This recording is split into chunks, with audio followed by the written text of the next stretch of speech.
Bapak Ibu Dewan Juri, para hadirin dan para peserta Lomba Dongeng Cerita Rakyat Nusantara. Selamat pagi semuanya. Selamat pagi semuanya. Baiklah, saya akan memperkenalkan diri saya. Nama saya Elizabeth. Saya berasal dari SMA Negeri 2 Dayun dan saya ingin bercerita rakyat yang berjudul Bawang Merah, Bawang Putih. Cerita ini merupakan salah satu cerita Melayu Riau yang sudah dikreasikan agar menjadi sebuah cerita yang menarik untuk didengar dan mengandung pesan moral. Baiklah Bapak Ibu, inilah ceritanya. Dahulu kala di sebuah desa ada sebuah keluarga yang hidup bahagia. Mereka adalah seorang ayah, seorang ibu, dan seorang anak perempuan yang cantik jelita bernama Bawang Putih. Namun kebahagiaan mereka itu tak selamanya berada di tengah-tengah mereka. Sampai suatu ketika sang ayah pergi berdagang ke luar negeri dan sang ibu mulai sakit-sakitan. Putih mempunyai tetangga yang bernama Bawang Merah dan ibunya adalah seorang janda.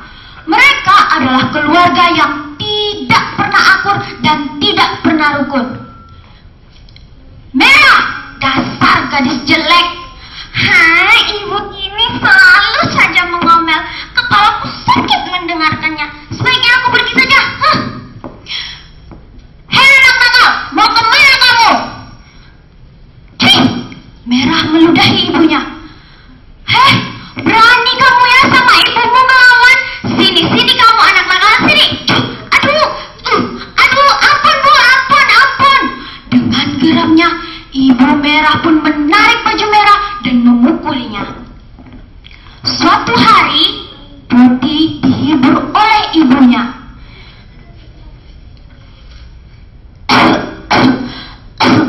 Sudahlah nak, jangan bersedih.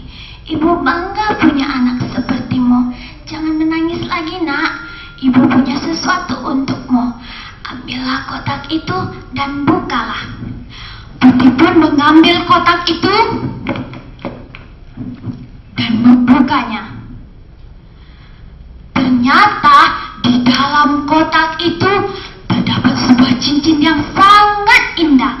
Putih pun mengucapkan terima kasih kepada ibunya. Terima kasih ya Bu, cincinnya sangat indah sekali. Ya nak, jaga dan rawatlah cincin itu sebelum ibu pergi. Putih pun merasa sangat senang dan ia pun memasang cincinnya dan ia menari-nari. La la la la la la la la la la la la la la la. Ketika Putih sedang asyik menari, Ibu Bawang Merah memberikan Ibu Bawang Putih minuman beracun. Putih pun terkejut melihat hal itu dan ia tidak tahu harus berbuat apa. Ibu kenapa? Tolong ibuku, tolong. Ibu bangun. Ketika tahu ibunya meninggal, Putih pun menangis terseduh-seduh. Ibu kenapa? Ibu bangun. Jangan tinggalkan Putih. Putih sayang sama ibu. Ibu bangun. Ibu, jangan pergi ibu.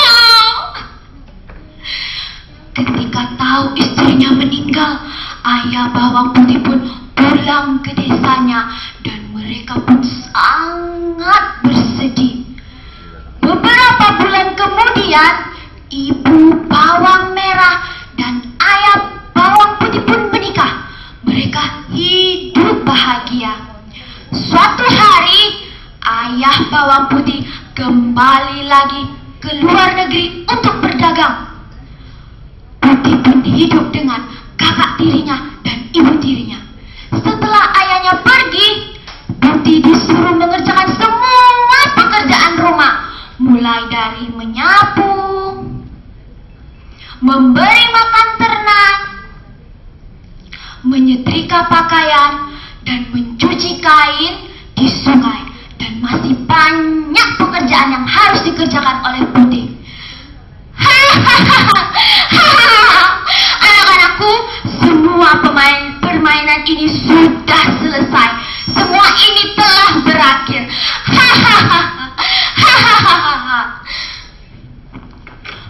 Putih, cuci kain ini ke sungai dan jangan sampai ada yang hilang. Apa? Kamu berani denganku? Tidak. Tidak, bawang merah, tidak. Tidak. Putih pun pergi ke sungai mencuci kainnya. Ternyata waktu ia mencuci, kain ibunya hanyut ke sungai dan dibawa oleh arus sungai. Ternyata kain itu ditemukan oleh seorang nenek tua. Dan ia memintanya kepada nenek tua itu.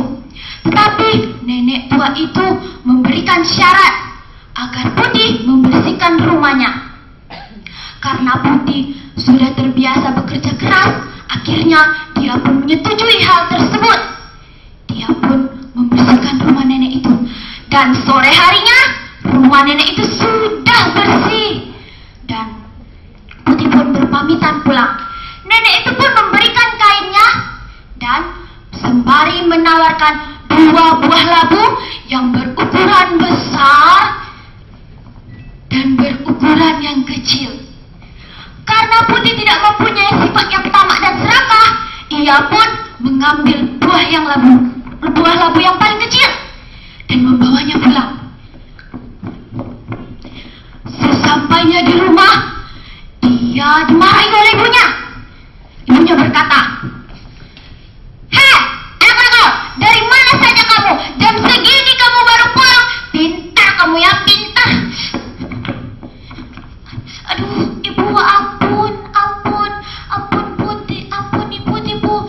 Tadi baju ibu hanyut, jadi Putih mencarinya dulu. Halah, banyak alasan kamu. Ngapain lagi kamu bawa-bawa labu Putih? Sini labu itu. Ibu merah pun mengambil labu itu dan mencampakkannya. Ibu, lihat, emas. Merah berkata, emas, kita kaya.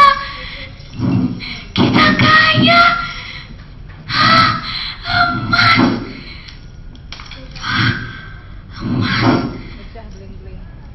Ketika tahu di dalam emas itu terdapat banyak emas, Putih, bawang merah, dan ibunya pun senang. Mereka berpikir mereka akan menjadi orang kaya.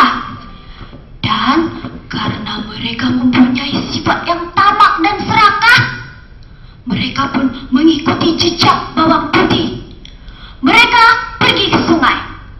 Disuruh ibu bawang merah pergi ke sungai dan menghanyutkan baju ibunya. Ternyata baju itu ditemukan oleh nenek tua itu lagi, dan ia pun mengambilnya. Bawang merah berkata, "Hei nenek tua, berikan aku labumu yang paling besar, karena aku akan menjadi orang kaya." Hahaha, baiklah, aku akan menjadi orang kaya. Nenek tua itu pun memberikan labu yang paling besar. Sampainya di rumah, Putih disambut oleh ibunya. "Ibu, kita jadi orang kaya. Ayo Bu, kita buka. Ya, kita buka nak. Kita hitung ya. 1, 2, 3. Ayo kita cepat. Ternyata di dalam labu itu terdapat ular dan binatang berbisa. Mereka pun lari ketakutan. Dan akhirnya mereka pun tersadar bahwa perbuatan mereka adalah perbuatan yang salah, dan mereka pun meminta maaf kepada Putih. Putih pun dengan senang hati memaafkannya.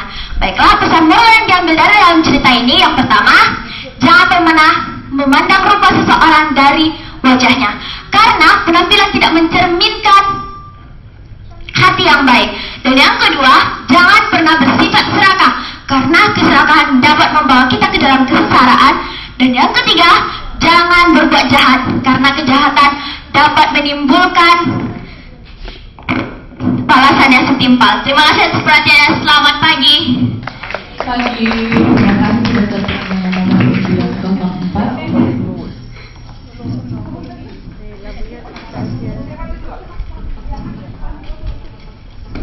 Baik, kita lanjut untuk kategori anak-anak.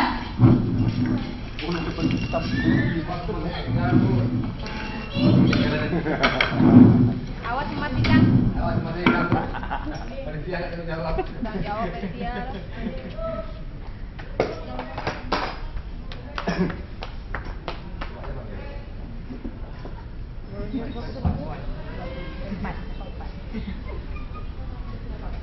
Baik, kita ganti untuk kategori remaja.